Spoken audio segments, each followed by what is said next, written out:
So it's the last game of what's been a very disappointing season, but we do still have a chance to qualify for Europe via the Europa Conference League. And of course, bigger than that, we've got the opportunity to finish above Tottenham. This is the Arsenal versus Brighton match preview.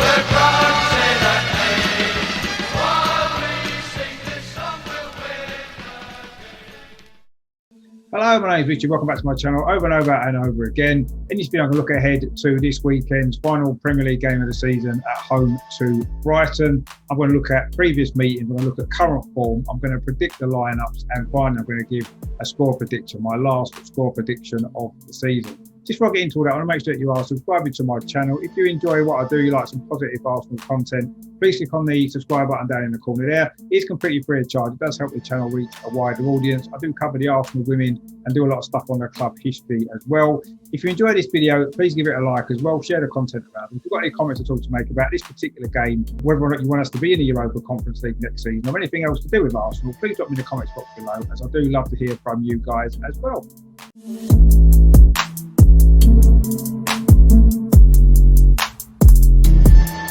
So in history then, Arsenal and Brighton have only met each other 22 times. Arsenal have won 13. There's been 4 draws and Brighton have won 5.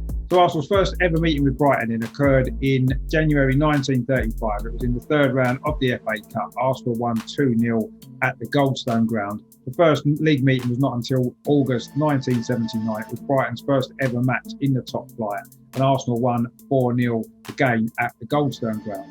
Brighton's first victory wasn't until April 1982 when they won 2-1 at home. I say their first victory, their only victory away at Arsenal came last November with a 2-1 success at the Emirates. Although we've got a good record historically, in recent years it hasn't really been the case. We've only won 3 of the last 11 league meetings between the sides. There's been 3 draws and Brighton have won 5.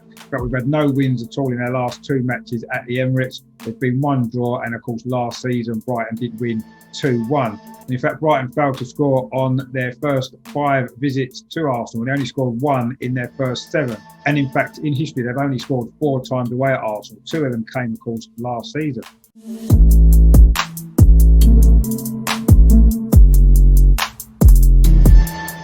So in terms of current form, then Brighton sitting 15th in the table with 41 points from their 37 games, but they are safe from relegation, having secured their safety a week or so ago. In fact, only lost 1 of their last 4 league games, which have secured their safety. They've won 2 and drawn 1 of those games. And of course, they did beat Manchester City 3-2 in their previous match earlier in the week, coming back from 2-0 down to gain that success. Away from home, they haven't done so well. They haven't won any of their last 4 games away from the Amex. That was since a 2-1 victory at Southampton back in March. And in fact, they've only won once away from home in their last 7. That's 2 draws and 4 defeats. That was since a victory at Anfield back in February. Away at London teams this season, Brighton have actually done pretty well. They've only lost 1 of those derbies. That was away at Tottenham, a 2-1 defeat that was. All the other 4 have finished in draws. They drew 1-1 at Crystal Palace, 0-0 at Fulham, 2-2 at West Ham and 0-0 at Chelsea. Top scorer this season for Brighton is Neil Maupay with 8 goals. Danny Welbeck, of course, our former player, has scored 6. And Trossard and Lewis Dunk have both scored 5. So that's where their goals have been coming from. In terms of our current form, of course, we come into this game on the back of 4 straight league victories, and a 5th on Sunday could well see us qualify for the European Conference League by finishing in 7th place. We do have to rely on Everton and Tottenham dropping points, but at least we're finishing the season on a high, following what has been a very disappointing season. Of course, at home is where we've had all our problems. We've only won 1 of the last 6 games at home. That was our previous home game against West Bromwich Albion, which finished in a 3-1 victory.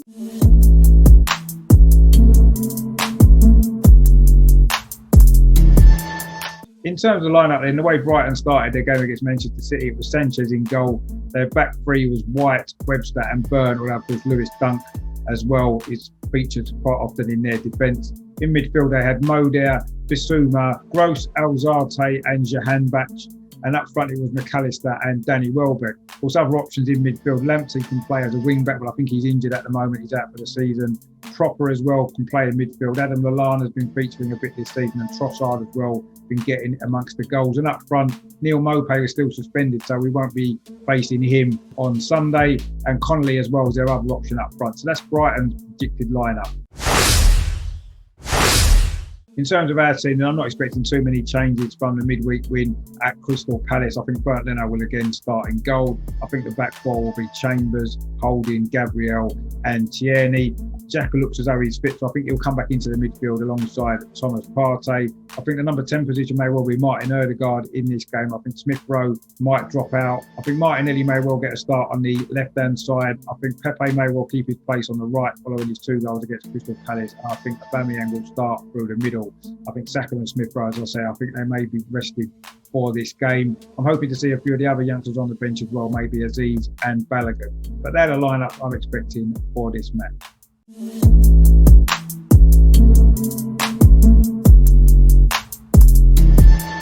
Well, suddenly there is something riding on this final game of the season where we didn't think there would be a few weeks ago. Yes, we can still qualify for Europe via the Conference League, which isn't ideal, but I guess it's better to be in it than not be in it. And of course, there is still the opportunity to finish above Tottenham for the first time in 5 years, which really would be worth doing. Of course, to do that, we would have to win this game, and Tottenham failed to win away at Leicester, which you have to say seems like a strong possibility. So it's very important that we do get the victory here. But Brighton have got a decent record against us. Graham Potter's got a good record at the Emirates as well, remembering he did win here for Austin Stats in the Europa League a few years ago as well, plus that victory for Brighton last season. So it's going to be a tough game. It's going to be a difficult game for us. Brighton have been playing some good football. I say they're on a high from beating Manchester City, but there is something riding on this for us. Although we've been poor at home, I do think the final home game with 10,000 fans in the stadium, I think we will turn it on. I think the final score is going to be Arsenal 3, Brighton 1.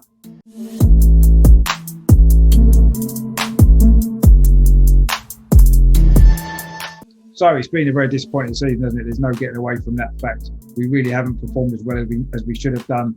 Disappointing in the league. We've never really got going, although we've been better since Christmas.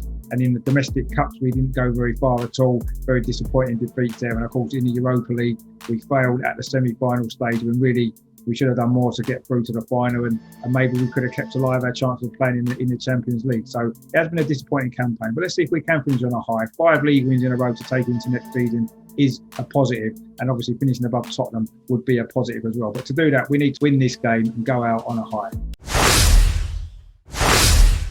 So stay tuned to the channel because I've got lots of great stuff coming up. Tonight I've got the Brighton preview show. I've got a couple of Brighton fans coming on. We're going to be looking at past meetings. We're going to be looking at players that played for both clubs, a couple of calls that are still on the books at the moment. And also as well, we're going to give a match preview, a look back on the season as well. So that's coming up tonight at 7:30 on the channel, so please stay tuned for that. And then on Sunday, of course, I will be doing a watch along of this game, going live about 3:45. I'm hoping to get some fans that are in the stadium to stream live on the channel to get a bit of the atmosphere through, and let's hope I can get that organised because that'll be really good as well. And then of course down into next week I'll be doing a review of the season, looking back on the highs and the lows. I have some guests coming on as well to talk about it, and obviously looking ahead to the transfer window and next season as well. So loads coming up on the channel. If you haven't done so already, please get the subscribe button down in the corner there. It is free of charge. It does help the channel to grow. If you've enjoyed this video, give it a like as well. Share the content around. If you've got any comments at all to make about this game, what would your lineup be? What's your score prediction?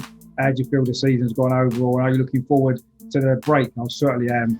Break from the football anyway. I mean, I'll still be doing content on the channel. So I say stay tuned. Please share, like and subscribe. And in the meantime, of course, going into this final game of the season with something actually riding on it. Exciting stuff. Come on, you Gunners!